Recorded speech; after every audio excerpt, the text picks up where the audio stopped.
La fin de l'ISS dans le Pacifique et les glaciers qui contiennent moins d'eau que prévu. Voici le flash de la curiosité proposé par la rédaction de Ça m'intéresse. La différence entre l'homme des cavernes et nous, c'est le résultat de la science. Et ce n'est pas une opinion, c'est de la science. Notre monde n'est pas si moche.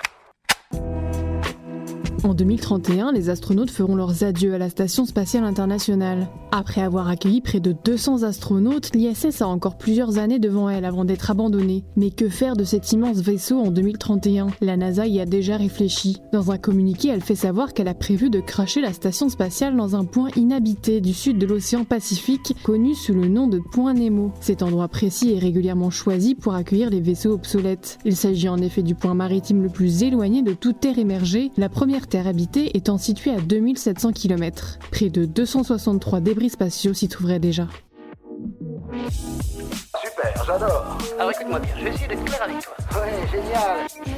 Il y a une bonne et une mauvaise nouvelle. Selon une récente étude internationale, les glaciers contiendraient moins d'eau qu'on ne le pensait auparavant. Leur fonte pourrait donc moins contribuer à l'élévation du niveau de la mer, voilà pour la bonne nouvelle. Mais cette donnée a aussi pour conséquence une baisse des réserves d'eau douce disponibles pour les populations locales.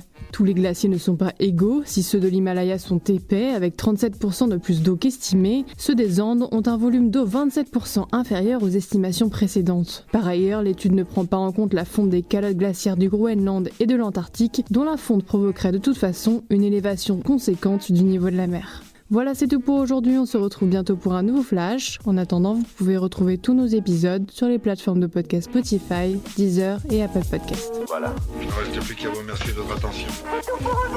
Au revoir.